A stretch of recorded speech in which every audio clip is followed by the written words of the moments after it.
As a parent or mentor, you have the awesome opportunity to help a young person build a future. So if the future they want is in the military, take the time to learn more at todaysmilitary.com, because their success tomorrow begins with your support today.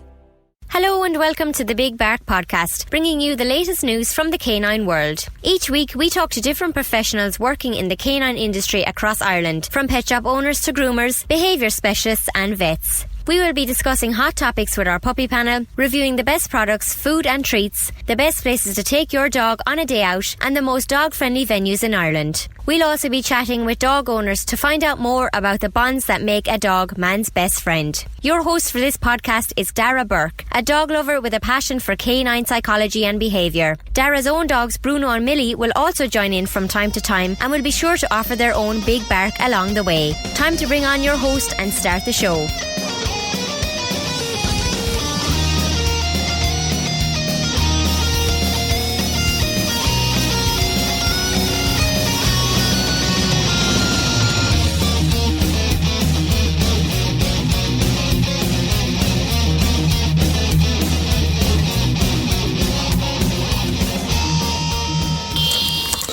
Hello and a huge welcome to episode 1 of the Big Bark, a brand new and soon to be best doggy podcast brought to you by barkingmad.ie and coming to you from the heart of the Midwest of Ireland.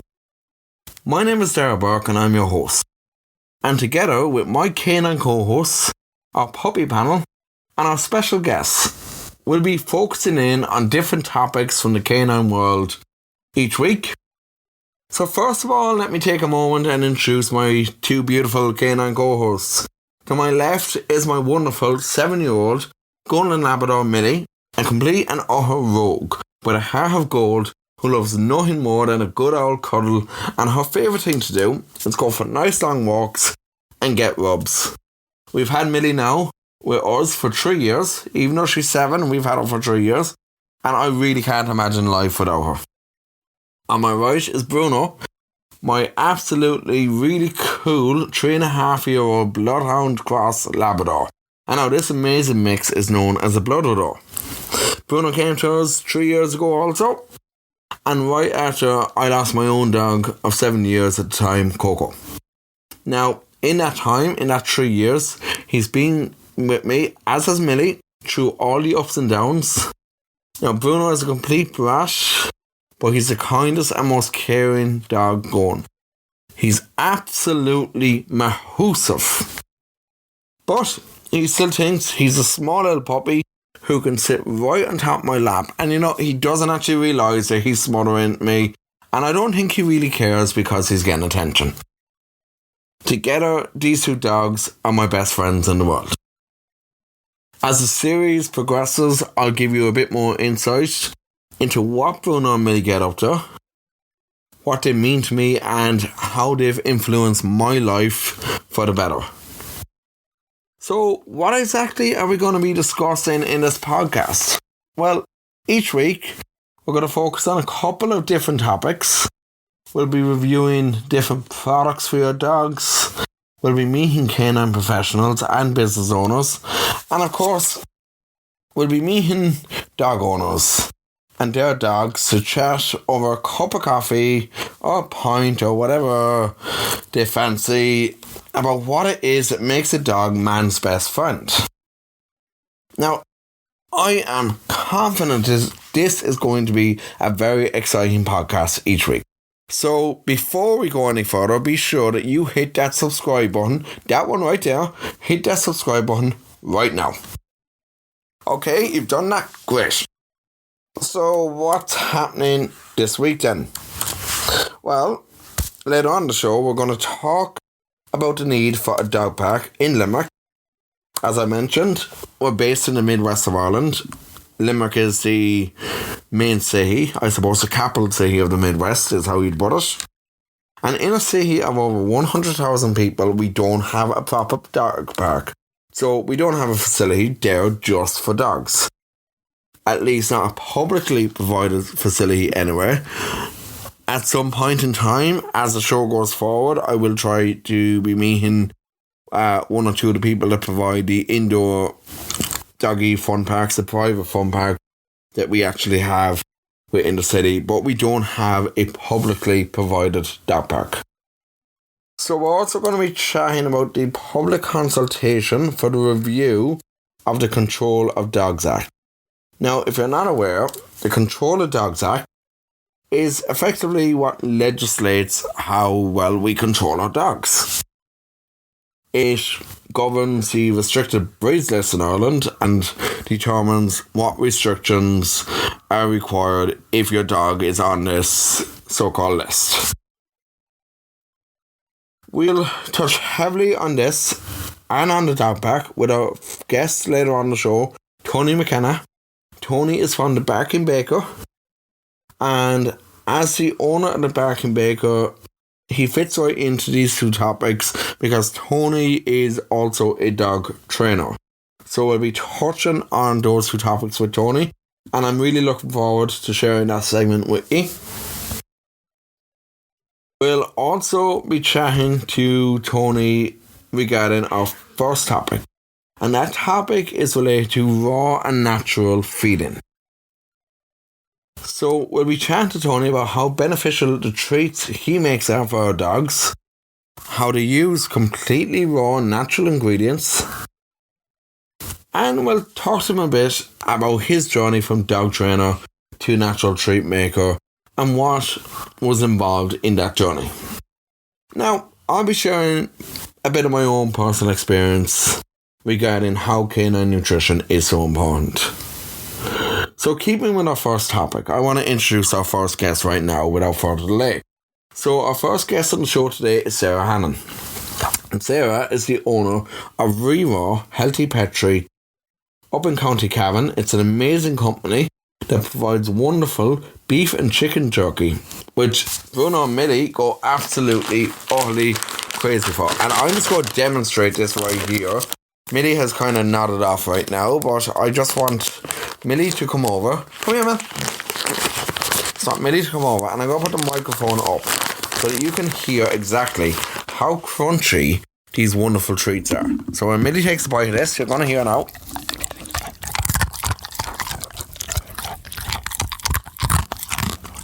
Now, doesn't that sound yummy? And Millie definitely agrees that it's an absolutely yummy treat. So, as I said, without further delay, I'd like to introduce Sarah. Now, Sarah has a wonderful story. It's a story of hard work, determination, and to be honest, it shows that people like Sarah, her business, and the products that Sarah sells, these are the backbone of the Irish economy. Small, medium enterprises who provide employment locally, who give back locally and give back to charities as well. Sarah does wonderful work with a lot of different charities, and she's actually the sponsor of a number of our shows which will come after this one. And to be honest, I'm just going to let Sarah tell her story here, and I'm going to chat to you guys in a little bit. Okay, so it starts out with a little bit of a sad story, which is that we had a lovely family pet called Mr. Fizz, and Mr. Fizz was basically the furry heartbeat of our home, and he became very ill. He ended up with diabetes and heart issues, and unfortunately had to be put to sleep. And talking to my vet, she was saying that really his diet was very processed. She was quite a raw feeding advocate, and she said his diet was far too processed, and that contributed to all of his health conditions. And we kind of looked into this a little bit more, and I couldn't see any treats that I really wanted to feed my dog, so I thought, I'll make some myself. And I started with one small dehydrator, which was in my conservatory, and was drying little pieces of heart and liver and kidney. And soon the word got out, and people kind of said, well, could you make me some treats for my dog? And it's gone from there. And we now have 3 dogs of our own who are all fed on our treats, and they are all our, what would you say, our taste testers for all new products coming to market. That's brilliant. That's really good. And originally, Sarah, you started off, I remember buying the treats from you when you first started off, and you originally started off as my Canine Cakery, am I correct? I did, yes. Slightly different business altogether. So when I looked into the natural treats market, I thought, well, why don't I start with baked goods and just make biscuits that are free of additives and things like that. But I met a guy who became quite a strong mentor for me, who is very big in the raw feeding world, Dr. Conor Brady. And he basically turned around to me and he said, Sarah, you know what? Dogs don't need grain. What they need is meat. And you need to ditch the grain, and go with meat treats. And that was really the pivoting point for me. But not only that, Dara, I was hopeless. I mean, I've seen some of those beautiful cakes that are made for dogs, and they now do doggy donuts and doggy cupcakes and goodness knows what else. And the craft and the artistry that goes into some of those is unreal.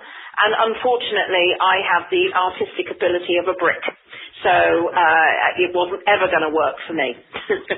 Okay, very fair. And you originally started off with, was it just beef liver jerky, or did you just start off with 1 or 2 flavours? Or? Yeah, so it's been a case of you just try all different cuts of meat. We started with beef liver, and we perfected that.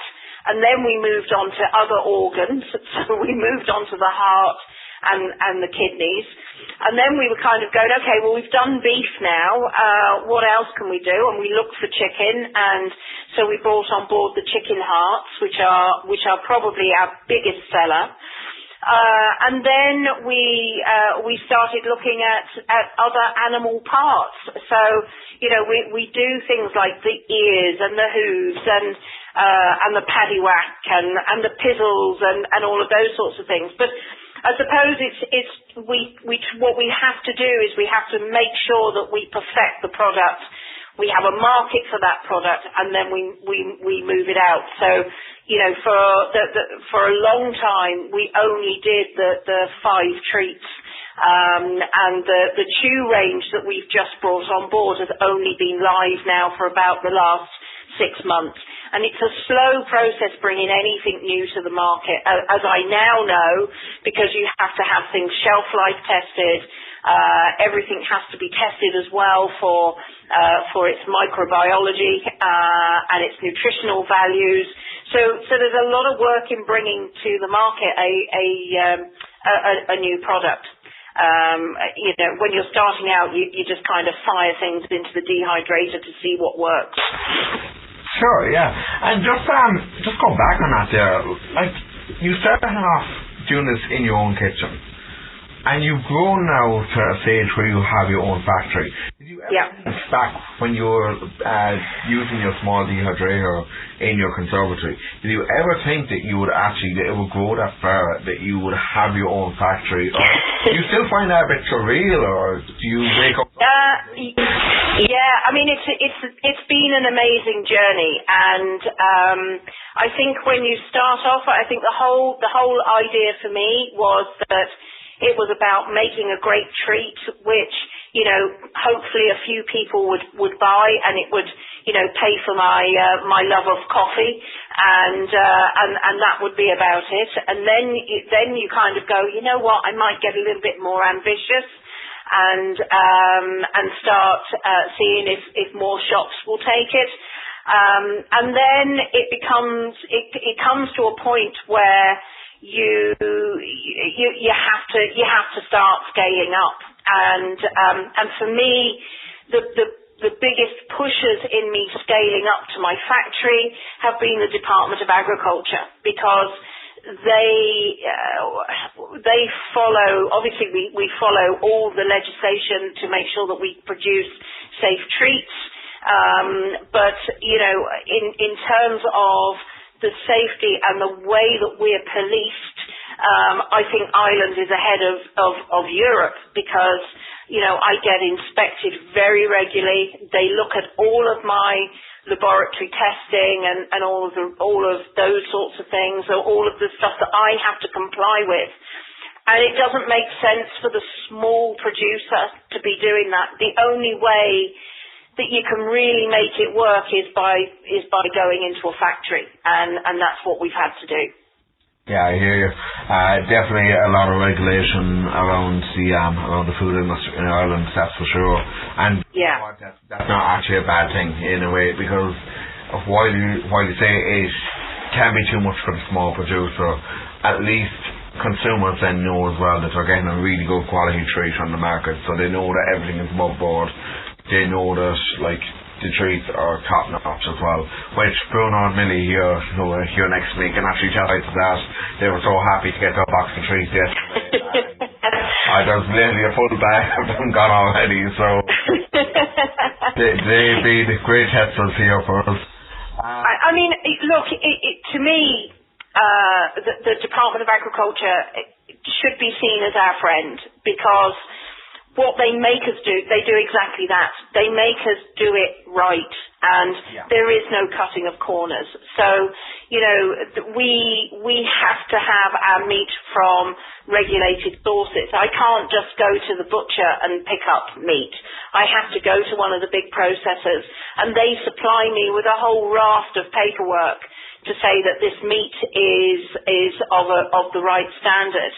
And when the Department of Agriculture come in, what they look for is they look for everything to be traceable one step back and one step forward. So what that means is that I can trace a piece of meat back to the farm, and I can, when that goes out to a shop, the shop can... If you have bills and debt piling up, a personal loan through NetCredit can provide funding up to $10,000 to help you get back on track if eligible. Visit netcredit.com today. All NetCredit loans and lines of credit are offered by a member of the NetCredit family of companies or one of our lending partners. Visit netcredit.com/partners for more information. For over a decade, the Merrill Moab has been the best-selling choice of hikers, made famous for its out-of-the-box comfort, durability, and all-purpose versatility. We love to be outside with our friends, rain or shine. Moab is a mindset, so let's keep going and step further. It's time to Moab on.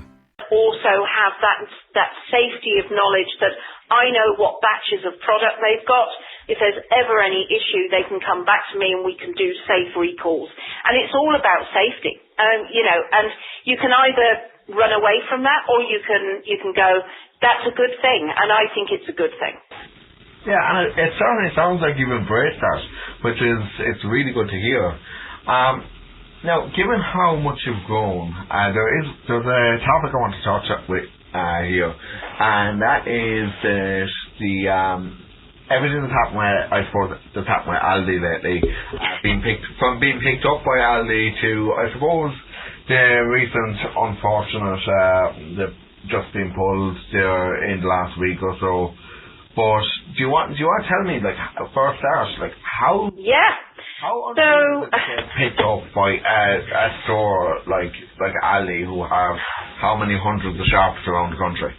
Yeah, I mean, Aldi, I am still in awe of Aldi, because Aldi have been one of our biggest supporters. I know that probably sounds a bit funny to say that, given that we didn't end up supplying them in the end, but let me just explain to you about the Aldi relationship, and that will give you an indication as to why this is an amazing company to do business with. So, number one, how did I get into Aldi? Well, I sent them a cheeky email, frankly, and they said, you know what, we would be interested. And this was when I was working in my porter cabin. And I went, okay, that's fantastic.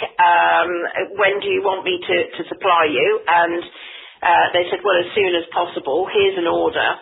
And I went, well, actually, I don't really have the facilities to do that at the moment. So they said, okay, that's fine. We'll give you another order in 6 months' time when you will be ready. And I had hoped to be ready because we had taken the lease on the factory.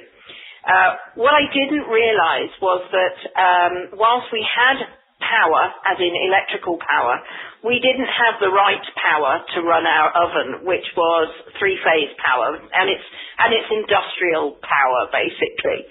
And trying to get that into the factory was a bit of a nightmare, and basically took from October until February to get that actually into the factory. So it took far too long. And in the meantime, there's little conversations happening with Aldi, and they're going, look, it's okay, don't worry, come back to us when you think you can supply us. And once we had the electricity connected, we went, we're ready, and they went, great, so you can be in the stores in July. And I went, yeah, absolutely, of course I can. Now, the oven that we have is obviously a big oven, and it's something that we have not really used very much. So maybe this is where I fell down a bit. We should have been testing it for months before we actually committed to such a big order. So, these are the learnings of a small business trying to do growth.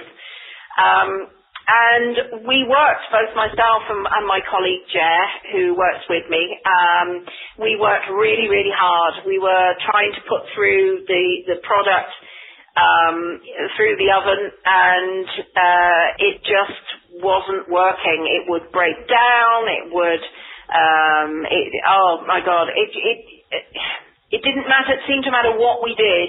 It wasn't playing ball with us. And we managed to get one pallet out to Mitchellstown, and that was great. And we were working on the second pallet. And the day that we were due to ship our second pallet, we had another 300 boxes to do, and it went on fire. I can laugh about it now. I was distraught at the time, and it went on fire, and it didn't matter what we did. I mean, not to the point where it burned down the factory, but to the point where the thing is just it's not usable.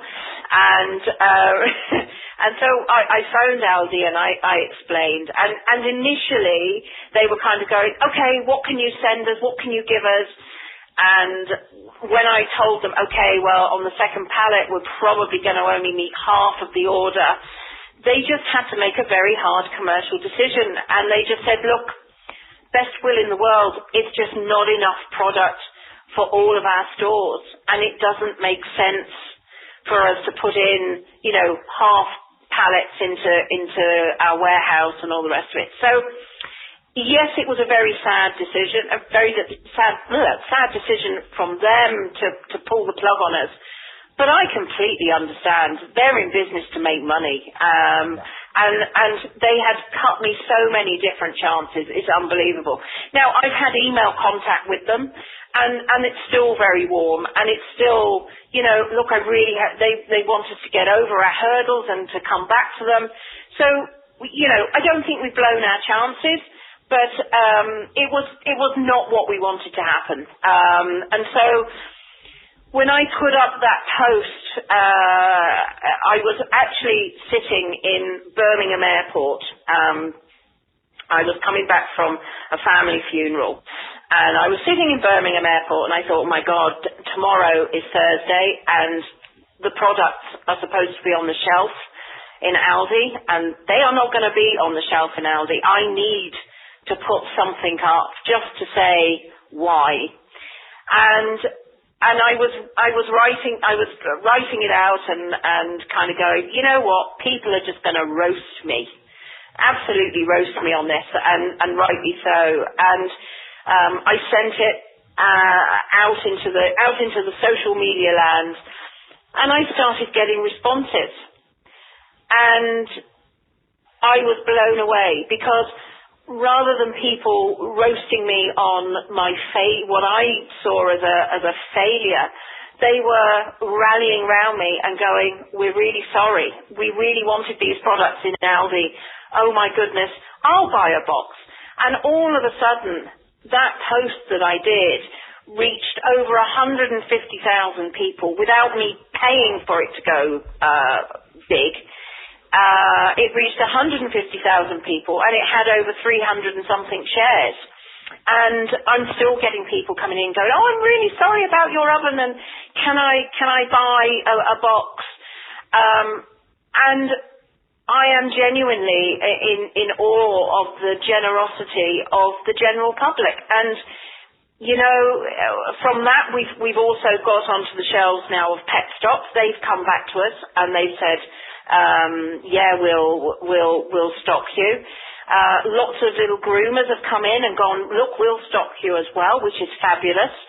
And there's a couple of really big things happening as well behind the scenes, which I can't say anything about at the moment. But, you know, just some amazing things have come out of that from reaching out and saying, I'm really sorry and I'm devastated. So, you know, it's not, when I wrote that, I thought it was the end. It was I was just going to come home and cry for months and be very upset. And actually, it's an incredibly positive story and one that should be shouted from the rooftops. That the generosity of people is incredible, absolutely incredible. And it's so good to see that support. It's so good to see people rallying around you, and it's so good that you still have that relationship there with Aldi. That they haven't just said to you to excuse my friendship, but they haven't said to you to piss off. They haven't told you no, we're done with you. They're actually still in contact, which means by the sound of it, they still want you in. So hopefully you'll get to that stage. Hopefully you'll get to the stage where you're on the shelves in Aldi, on the shelves in other big stores as well, which will be great to see. I suppose, like, for me, it's just brilliant treats. The two dogs here love them. My last dog, who you would remember, Coco, absolutely adored them. I often have videos of her when I bought them off you, and she jumping up and down, and the minute she see them, she was so happy to get the treats. Yeah. And I still even remember the time that she wasn't well, and you even sent her down a bag of treats and a little, one of your homemade little heart treats to say, get well soon, Coco. Absolutely, yeah. Yeah, I remember Coco very, very well. So. And you know, Sarah, it's great to see that, and it's great to see companies like yourself growing to this level, because one of the big things that I'm about will be buy Irish, shop local, and it's always been the way I've been, and it just shows nowadays as well how much support is there for Irish businesses, which is really needed in this day and age. It is. Absolutely. And you know, we've got the big threat of Brexit round the corner, and it's needed even more, because we don't know what's going to happen with that and how that will affect us going forward. And you know, obviously we just have to keep being positive and pushing our products. You know, but it does need a mind shift in people to kind of go, you know what, I'm not going to go with the mass-produced stuff. I'm going to actually look for high quality Irish produce. And, you know, we do the best meat in the world, for goodness sake. We really do. And, you know, those products I'm very proud of them. And, you know, to make a product which absolutely has no additives, no preservatives, no derivatives, nothing. All that happens is that when that comes in to our factory, it goes into the oven. It comes out of the oven when it's done, and it is bagged and packed and sent off somewhere. You know, you can't get more natural than that. And, you know, I think we do need to bang the drum a little bit about all the other little Irish, you know, manufacturers and companies out there that are really trying to blaze a trail in this. Yes, I completely agree with you there. And even just what you're saying there, like, about the ingredients being 100% meat, when the box of treats arrived yesterday, and myself and Jen were looking at them, she was admiring them because she had never actually seen them before. And she looked at the ingredients on the back and she thought, chicken. And her first reaction straight away was, well, that's not. I was like, it's literally 100% chicken. And that's the thing, so many people are expecting to see all those preservatives, these additives on any of these treats. But in your case, it is literally 100% meat, which I love about that, and I do love feeding it giving it as treats to the two dogs here. Yeah. At least you know that actually, and the other great thing about them is that, you know, it is one meat type per pack. So, you know, if you look in a lot of the commercially made products, you see animal derivatives, and that's a mixture, basically, a mishmash of meats and of animal proteins and all the rest of it. Now, that could be great for on one batch for a load of food that is made. But on another batch, it could be a different mix of animal derivatives, which causes all sorts of issues and difficulties. And, you know, at least you know with ours, if your dog is sensitive to beef, okay, well, you don't have to give them beef. You can give them chicken, and you know, and vice versa. So, you know, there is I know it's only beef and chicken, but generally speaking, you know, you'll find something in that range that will suit. You know, and hopefully, you know, you never know, we might bring something a little bit different again to the market. But I don't know whether we do any exotic animals here in Ireland that we can harvest. I think that's the only problem. I don't believe we do. We're not that exotic yet here anyway. With the temperature rising, who knows? Who knows? Well, look, it's actually, before I leave you off, that's probably the last question I'm going to ask you. How big do you see this going? Like, where do you mentioned Pet Stop, you mentioned how many other stores are looking at getting you in. Where do you want to see this going, and where do you see it going? I really want to grow, and I really want to go pan-European. We've dabbled a little bit in certain countries. We've sent product into, you know, smaller pet shops. So we've done Switzerland, we've done a bit in Germany, we've done a bit in France.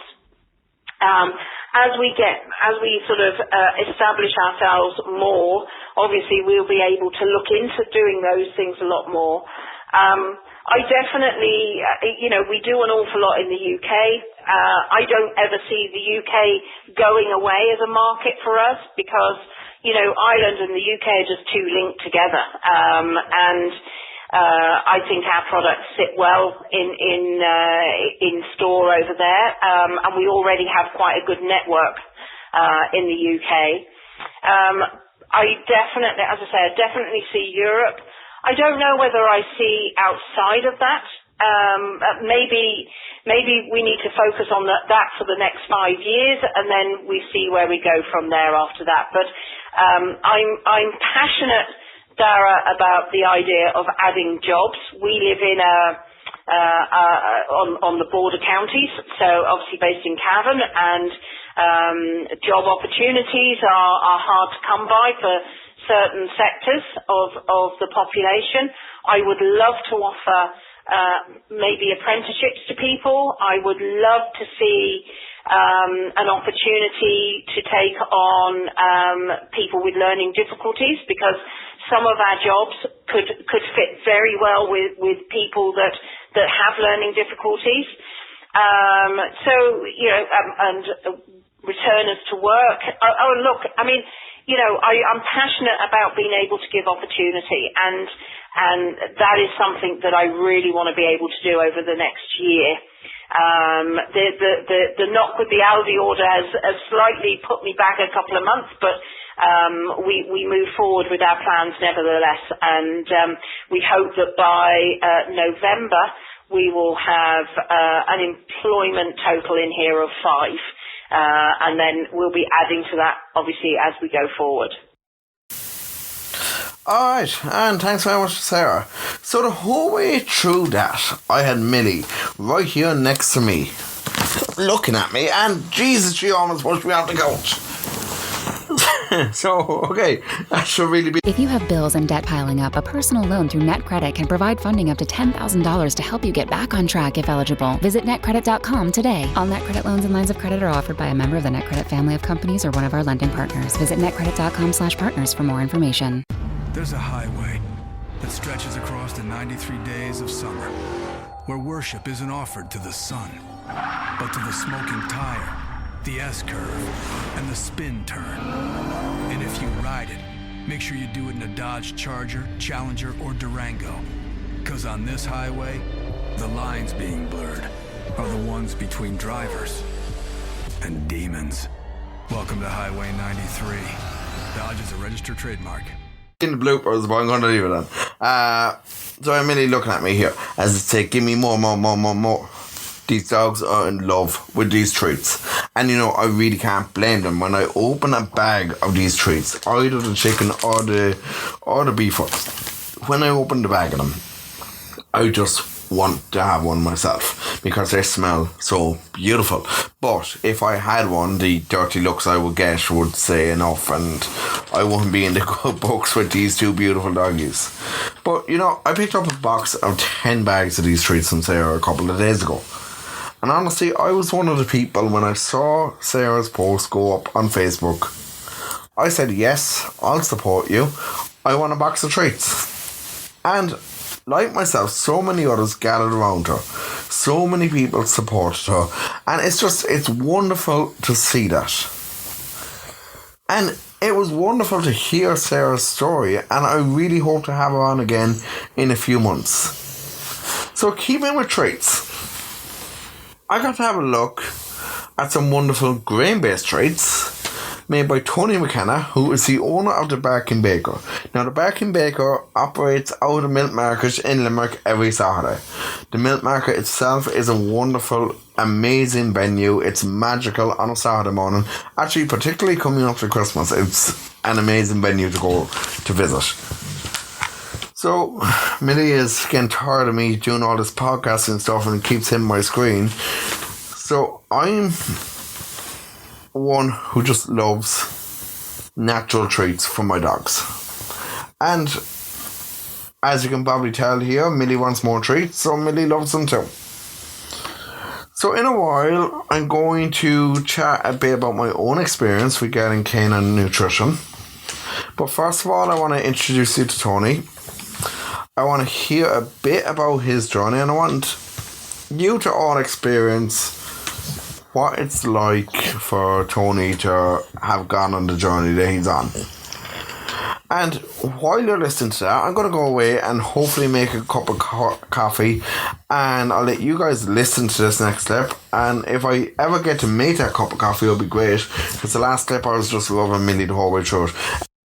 Well, the Barking Baker, the history of the road to get us to the Barking Baker is multi-checkered, but I suppose to talk about the business itself very briefly, we are a business entirely dedicated to the production of freshly baked organic dog treats. So I'm an obedience trainer, so that's the background I'm coming from. So we're always looking for the highest value rewards for the dog. So we're not just trying to make a little bit of money out of this. We're trying to come from it as ethical a standpoint as we possibly can. So we don't use any salt, sugars, preservatives, things like that. It's entirely fresh, and just trying to provide the best value for money, provide a little bit of dog-related education as well from a behaviour point of view, and hopefully convince people that the treats we're offering work for the reasons we say they work, if that makes sense. My own specific background is in performance, which is what took me to, I suppose, the provision of a training class. My background in acting seems to be a help to that, because there's an element of performance and engagement and entertainment with that as well. We would always say in training, if you're having fun, your dog is having fun. So it's up to me as a trainer to make sure that the client is first relaxed, calm and having fun, so that the dog can respond in kind. So I suppose my original introduction into the whole world of dogs. I would have had dogs as a kid growing up, the same as everybody had, but would have treated them in a very Irish way, I suppose, if that's not being too offensive to the population of the country. But all the wrong things, the wrong types of food, the wrong kind of instruction for the dog, doing the wrong things, rubbing the pee in the nose and all that kind of stuff that just doesn't work, that we've all found out since. So I spent almost 20 years working as an actor, and while I was touring with the show, I had a really bad car crash.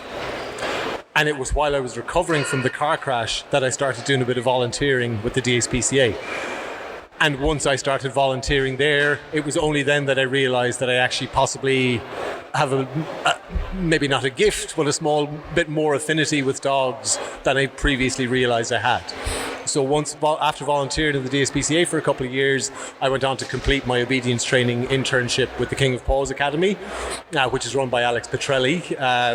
They'd be affiliated to the Academy for Dog Trainers. So again, coming from the strongest possible point we could in terms of that kind of education. I ran a boarding kennels then for 5 years. And went from that, as I say, because I'm a trainer and I'm always looking for the highest values treats and the greatest motivation for the dog, it seemed to make sense to start moving in that direction. So we've been doing that since October of last year. Okay, so at the moment we're offering a range of 5 treats. We're using entirely human grade organic produce. So our first product was the doggy biscotti. So we have 3 types of biscotti. One of them is made with an organic loin of beef that's roasted in some coconut oil. To that we've added some cheddar cheese, some turmeric, some porridge oats. So again, the quality that we're introducing is always of the highest possible quality that we can locate. Then we have 2 smaller biscotti with cranberry, carob powder, a mixed seed for the omega oil hit. That we provide a very, very high value liver treat, which in obedience training I have found gets the best response. Again, the health benefits are liver in terms of iron, vitamin B, copper that dogs actually need, and a lot of people don't realise it's quite important in the diet. So again, that one, I suppose our big Scotty with the loin of beef and our liver hounds would at the moment be our best seller. And then we make up what we call the doggy bag. We've got the full Irish Bark Fest. So I suppose a lot of it is about working with a play on words, along with, so again, we're trying to introduce as much of a sense of fun as we possibly can, because as we always say, if your dog's having fun, or if you're having fun, your dog's having fun. Damn right, if I'm having fun, my dog is having fun, Tony. That is definitely for sure. I look at these 2 beautiful dogs next to me. They will have fun if I'm having fun with them, which is true for any dog owner. I think by now Millie has kind of worn herself out, and Bruno is long knocked out at this stage. He tends to conk out most evenings until I use the magic word. I'm not going to say it, I'm going to spell it WALKIES, because I'd actually be afraid that Millie can spell too. I'm fairly sure that she can. Once I use that word, it's like a magic wake up word or something for them. So that is all I have to say on rough eating for now. And I hope that the 2 segments that we did with both Tony and Sarah, I hope you enjoyed those. Now it's time to move on to our next topic. That topic, the Control of Dogs Act. And okay, so just to give you a quick understanding, the Control of Dogs Act, it governs if your dog should be on a leash, should have a muzzle. It dictates this restricted breeds list, which I hate using that word, restricted breed. You'll hear from Tony again on this later on. I'm going to give you a little background of what the public consultation that the government have announced. The consultation is called A Review of Measures Relating to the Control of Dogs in Ireland. This is running from the start of July to the 6th of September. So it's open to the public.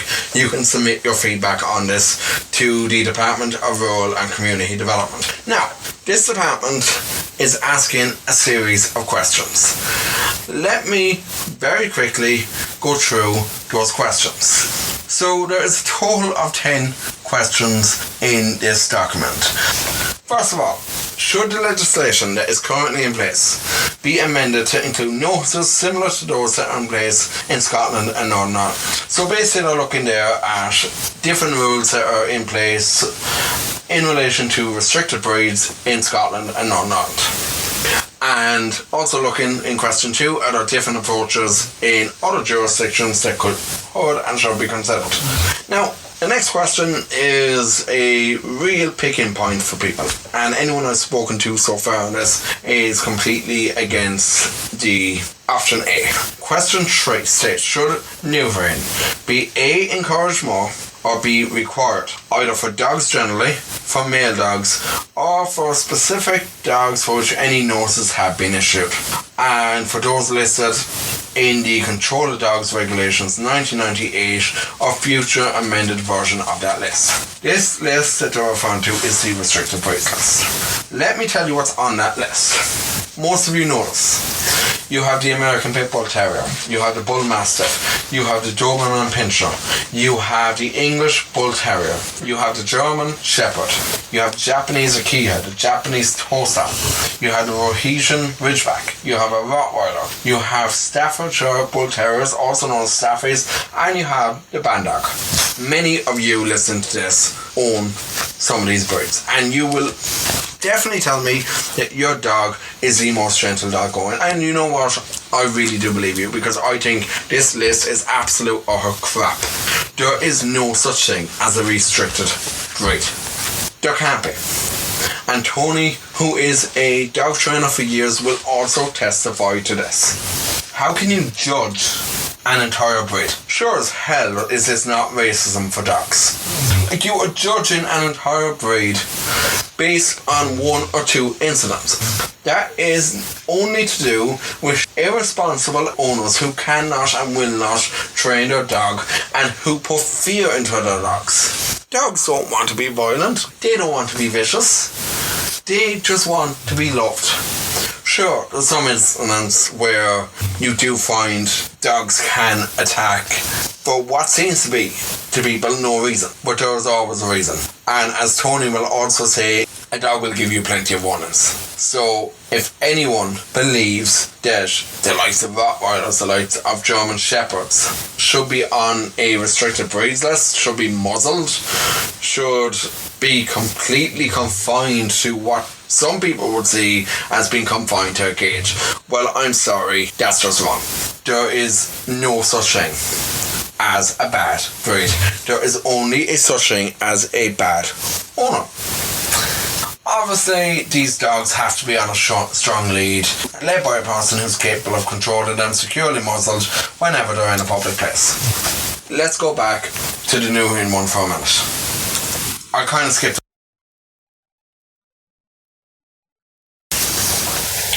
They're looking at one option, which is to either neuter all dogs or neuter male dogs or specific breeds. You have problems right there with that. You are wiping out that breed. Maybe not straight away, but if you're requesting that all dogs within a certain breed be neutered, eventually that breed is going to become extinct. You put these regulations on people, it simply doesn't work. These regulations, these restricted breeds lists have not worked since they were introduced. And you'll hear from Tony, like I said, in a few minutes, why. So the main questions are being asked here. Should there continue to be a list? If so, why? If there is a list, should any breed be added or should any breed be removed? If there is a list, should the requirements be changed to make them more or less stringent? So, having requirements related to places other than public places, like what? In your bathroom, in your house? I can't even describe a word for this part. Should the measures that are currently in place for these restricted breeds relating to leashing and muzzling in public places apply to all dogs regardless of their breed? What a dumb question. I have 2 beautiful dogs here. I have a Labrador Crosshair Bloodhound. I have a Golden Labrador. These are the 2 most gentle dogs I have ever met. They are the friendliest dogs. I would never in my life put a muzzle on either of them. So there is no hope in hell that any legislation could ever come in that would make you put a muzzle on a King Charles, on a Labrador, on a Dachshund, on any of these gentle breeds. Fair enough, people are afraid of some restricted breeds. I get that. But these beautiful, gentle breeds, they are family pets for years, and now all of a sudden just talks that they want to muzzle and leash these breeds constantly when they're in public. I'm sorry, there is no way that can happen, and I for one will be giving my opinion on this, and I've already submitted one opinion, which probably hasn't proven too popular with them, but I for one will not be standing for that. I've got that clip coming up with Tony. Tony is going to be in full agreement with me here, I guarantee you, on this, about restricted breeds. There can't possibly be such thing as a dangerous breed, because all dogs have different experiences. We would often say in training, it's never the dog's fault. It's the owner's fault. If the dog is doing something, or you will often hear the dog bit for no reason, which is never the case. The dog bit for a reason that the owner didn't spot or didn't realise. But in the lead up to a potential bite happening, the dog has, without many people knowing, displayed an entire range of behaviour to let everything and everyone in the vicinity know that it's not comfortable with the situation. The last port of call for a dog is the bite. Before that, the dog will have gone through an entire ladder of information, from the position of the ears, how taut the musculature is, whether they're licking their lips, yawning. They've actually offered us behaviour to say, I'm not comfortable with the situation, I've told you how. So the bite is really the dog saying, I told you I was uncomfortable. So it's up to owners to be, I think, in this day and age, far more responsible with how they treat their dogs, and understand that the dogs are always looking to us for what the rules in life are. If we don't provide those rules in a caring, loving, compassionate way, then the potential for the dog to become stressed out by a situation that it doesn't understand is always going to escalate and be exacerbated. So through training and instruction and compassion and care, we can show the dog that the picture it's in front of it isn't necessarily threatening. And I would, in training class, I would always say, think where your life is a rolling film. Your dog's life is more a series of photographs. So imagine you've walked around a street corner when you're taking your dog out for a walk. You've just walked around a corner in the rolling film of your life. But your dog has walked into a new picture that it must instantly scan and ask itself, is there anything here that I can eat? Is there anything here that can eat me? Is there anything here I can mate with, that wants to mate with me? What's been here? They're always looking, because it is far more recently that dogs were preyed upon by other animals. So they are still to some degree hardwired to think there might be something around the next corner that could do me some serious damage. So we can show the dog through positive reinforcement and consistent positive reinforcement that the next corner doesn't entail any danger. It's about the dog walking around the next corner going, I wonder what's here, rather than, oh my God, I wonder what's here. And it's up to us to provide that instruction. But this notion that there are restricted or dangerous breeds is an unprovable myth. Absolutely unprovable. People look at the dog and they judge the dog based on how the dog looks. And people get uncomfortable with the likes of maybe pit bulls and things like that, which have a ridiculously bad press. Or we'll take a Rottweiler. Your Rottweiler is the most gentle, goofy, brilliant, playful dog you could ever come across. But because they have been mishandled and used maybe inappropriately, they've gotten a bad name. It should be the people who treated those dogs like that have the bad name and not the dog. So we can take any dog and show it the pictures we want, irrespective of breed, and show it the necessary pictures it needs to be comfortable with in order to survive in the world and react the way we want it to. So it's just about consistency, providing the right instruction with compassion, and then any dog, irrespective of what its breed is, has the ability to be an absolute wonder dog. One of my dogs at home is a Retriever Samoyed Cross. He's got about 400 pounds of pressure in his jaw.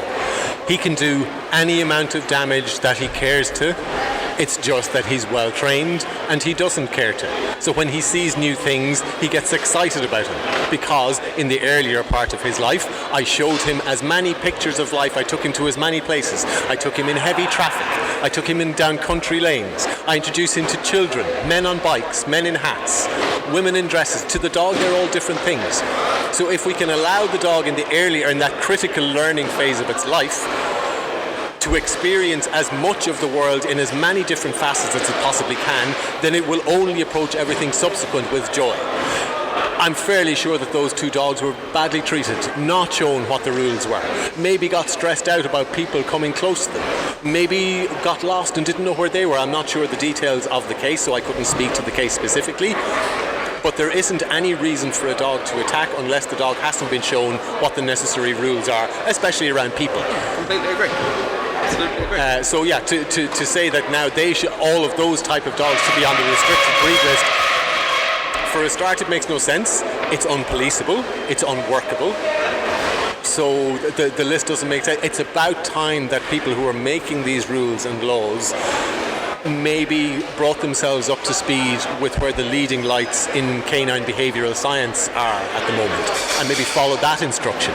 And any leading light, you take the likes of, we'll say for example, Gene Donaldson in San Francisco, who runs the Academy for Dog Trainers. The Culture Clash would be an ideal book for people to start if they wanted to get a handle in well-written terms on where canine behaviour is at the moment. Any of those leading lights in the dog industry or in the training industry or the behaviour industry would never say that we should restrict an entire breed. They would always say we come from compassion. The dog is looking, begging you to tell it what the rules are. Please do. So maybe if people who are making laws and rules look to what those people are saying, we could arrive at and come up with regulations and rules that were actually workable and made sense. That's all people are looking for, something that's workable and makes sense and has a bit of compassion attached. People are looking for something that makes sense. Some of the questions in that documentation that I've read just don't make sense. Like I said earlier, muzzling a Labrador, muzzling a Cavalier King Charles, muzzling every breed, I'm sorry, but no. Just simply, no, it does not work. Let's move on to topic number 3. Now, there's been a lot of talk about this over the last 10 years or so. Limerick is a city of over 100,000 people. It does not have any proper public facilities for dogs. Okay, you have your parks. You can take your dog in there leashed. You can take your dog for a walk around. The minute the park warden sees you with the dog off the lead, he literally comes over yelling at you. Now, fair enough, these guys have a job to do. But what are we meant to do? We need a publicly provided dog park in the city. It's something that has been talked about before. There have been a number of different committees. Every time they have faced non-stop opposition from Limerick City and County Councils. The County Council and City Council merged back in 2014. Even at that, still no headway on this. There was a great committee back then. Every time they went to meet with the council, they got the long finger. More like they got the middle finger. The council didn't want to know about it. The council are afraid of insurance. The council are afraid of who's going to pay for this. But yet, now I've spoken to so many people, and I'm going to be speaking with a lot more over the next few weeks about this, trying to actually get a plan together. But it doesn't matter what kind of plan you put in place. I can promise you that the City Council will not give the go-ahead for this, because they never have. And they just don't want to. And, okay, correct me if I'm wrong. If there is any city or county councillor out there that is listening to this podcast, you can meet with me. Simply email thebigbark@barkingmad.ie. Just send a quick note, say you want to meet with me, you want to discuss this with me, think it's a great idea. Great, I'll meet with you. Not one of them will bother their arse to email me by the next podcast, which is in a week's time. So we need a dog park in Limerick. Now I know there's a lot of regulation that needs to be put in place. There's a lot of policies that need to be put in place. But people are willing, these committees that have been set up before, are willing to work with the dog warden. We're willing to work with the county council. I am willing to work with the county and city council on this. There can be strategies put in place. It doesn't all need to be publicly funded. It can be a case of some of the funding can come from crowdfunding. It's a very popular thing nowadays. I am fairly sure there are dog owners in the region who would be more than happy to actually donate 15, 20 quid. Now, I can't speak for everyone, but I know if it was a case that crowdfunding was an option, I'd definitely be contributing to that. The council probably still won't be up for that. if it was a case of crowdfunding, the council, like, who knows, they might just take the money and use it for something else. We don't know. I talk with Tony on this because Tony has mixed views on this.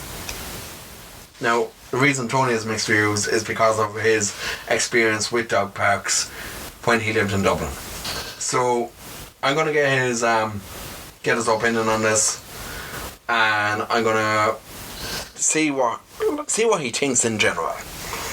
So I'm going to play that clip right now. My thoughts on a dog park are, I would be very, very much in favour of as many dog parks as we possibly can.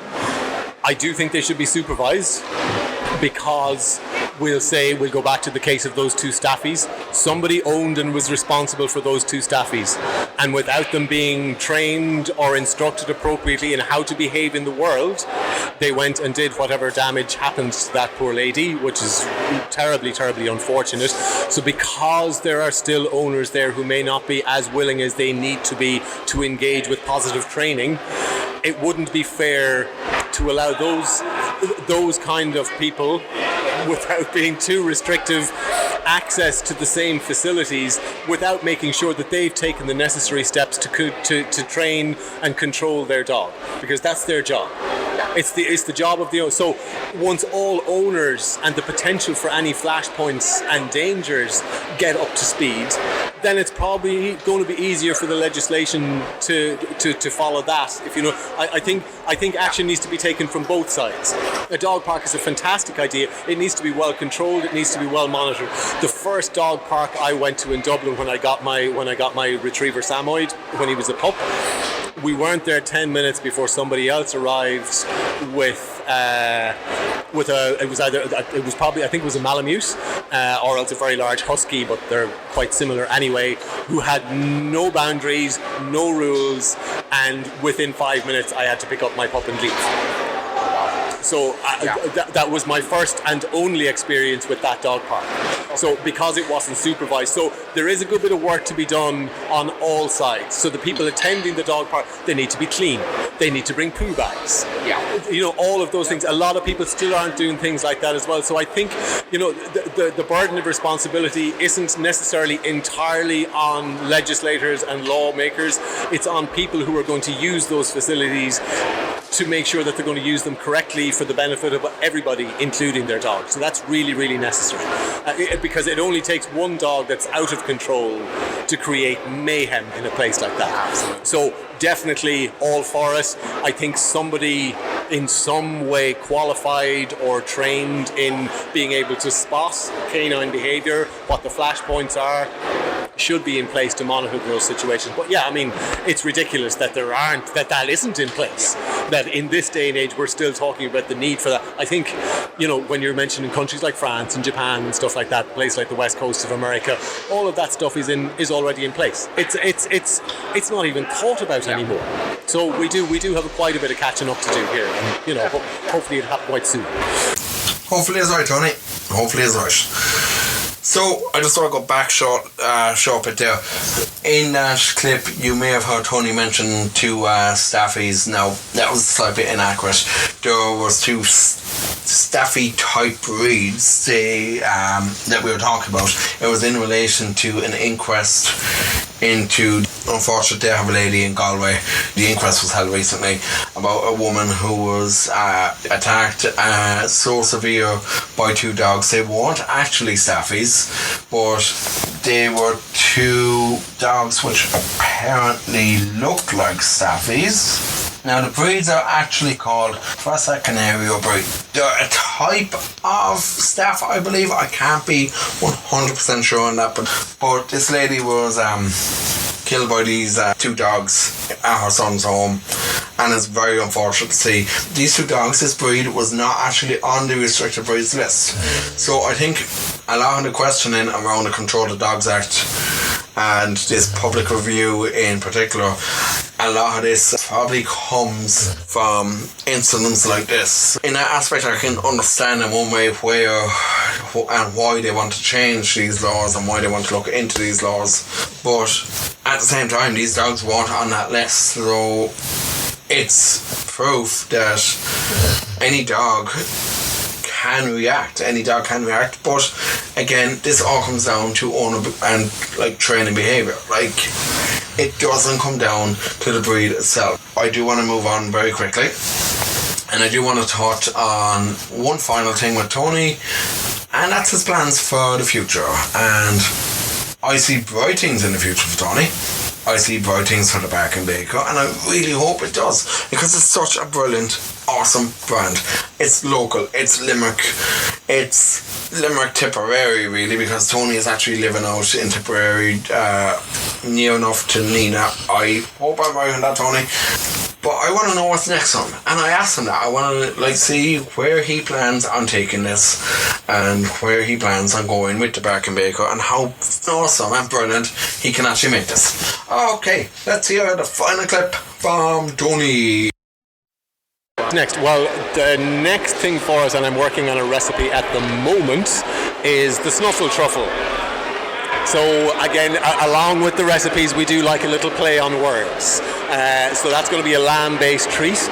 I'm not saying too much more about that. Everyone's going to have to come down and visit the Bark and Baker in the next couple of weeks to see what that looks like. So what's next? We've recently started branching out from the Limerick Milk Market, and I'm going to stop for a second because I want to pay particular tribute to everybody in the Limerick Milk Market. It's a fantastic place. I would recommend that anybody come, grab a cup of coffee and just have a look around for 5 minutes. But in terms of the welcome, the ease of having set up my business here has been just fantastic.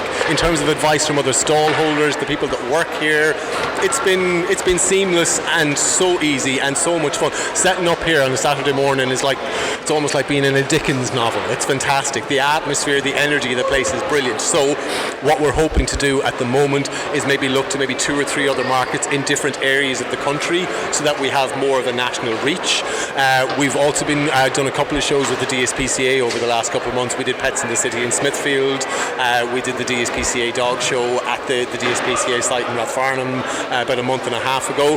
So it's about attending those kind of events. We're finding that farmers markets, agricultural shows, family events, they're the kind of places that we're going to go, and hopefully maybe over the course of the next year and a half, we'd like to maybe move into supplying a bit of retail and stuff. But we really don't want to sprint at this. We want to take it at a reasonable pace, learn everything that we need to learn, so that we're always making sure that we're not cutting corners, we're not providing an inferior product at any stage. We're perfectly happy to make our bit of money, learn our bits and pieces, and expand slowly. So yeah, a couple more farmers markets over the course of the next year, and then maybe into a couple of local retail outlets initially. That's what we're heading. Alright, and thanks very much once again to Tony and to Sarah for joining me today. That's all we have for the show this week. We didn't have a puppy panel for you this week, but that I'm hoping will actually start in episode 3. It hasn't started just yet, but my plan is that by the time episode 3 comes around, I will have my puppy panel, and who knows, we might have a bit of fun. We might introduce, or not might, we are going to introduce some games. Again, they will come in episode 3. We have a very special episode to come next week. Next episode is going to be all about animal welfare, and the plan is that we take a trip out to Limerick Animal Welfare Sanctuary for their open day, which is coming up in the next week. And we have a chat outside there with Marion, with Geraldine, and with Chris, 3 of the directors outside who do such amazing work. We'll be looking at a few other bits and bobs, but overall we'll be mainly focusing on animal welfare. We will have a special guest business, who is Kelly from Purple Wolves in Dublin. We will have Kelly on the next show. And we will also be speaking to Mairead from Our Vets out in Tipperary Town. All that and more to come on episode 2 of The Big Bark. And I'm going to go off now and take Millie for a nice long walk along with Bruno. Bruno doesn't look too bothered about going for any walk right now, but Millie is here slapping me and giving me digs and everything else along the way because Millie wants her walkabout now. Well, look guys, it's been a pleasure. And from me, from Millie, from Bruno, Have a barking mad week, and we'll see you next week.